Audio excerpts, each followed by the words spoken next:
وزیر اعلیٰ گلگت بلتستان حافظ حفیظ الرحمان نے صوبائی کابینہ کے اجلاس سے خطاب کرتے ہوئے کہا ہے کہ صوبائی حکومت کی بہتر حکمت عملی کی وجہ سے کورونا وائرس سے پیدا صورتحال مثبت سمت کی طرف جا رہا ہے۔ لاک ڈاؤن کا دوسرا مرحلہ شروع ہوا ہے۔ کورونا کی وبا پوری دنیا کے لیے ایک المیہ بن چکی ہے۔ محکمہ صحت اور WHO کی جانب سے جاری ہیلتھ ایڈوائزری دین اسلام کے عین مطابق ہے، کسی مذہب کے خلاف نہیں بلکہ انسانیت کے بہتری کے لیے ہے۔ وزیر اعلیٰ گلگت بلتستان حافظ حفیظ الرحمان نے کہا ہے کہ لاک ڈاؤن میں تاجر برادری کا کردار مثبت رہا ہے۔ انتظامیہ تاجروں کی عزت نفس کو مجروح نہ کرے بلکہ مثبت انداز میں لاک ڈاؤن پر عمل درآمدی کو یقینی بنا دے۔ کورونا وائرس سے پیدا صورتحال میں لاک ڈاؤن کی دوسری مرحلے کے حوالے سے کابینہ کی مشاورت پر ایویکس کمیٹی میں مشاورت ہوئی، جس کی آج حتمی منظوری صوبائی کابینہ دے رہی ہے۔ اجلاس سے خطاب کرتے ہوئے وزیر اعلیٰ نے کہا کہ 25,000 مستحق گرانوں میں خصوصی رمضان پیکج تقسیم کیا جائے گا۔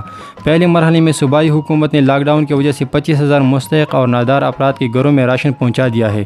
دوسرے مرحلے میں مزید 25,000 مستحق گرانوں میں راشن تقسیم کیا جائے گا اور ماہ رمضان المبارک میں خصوصی رمضان پیکج کے 25,000 فوڈ پیک مستحق گرانوں میں تقسیم کیا جائے گا۔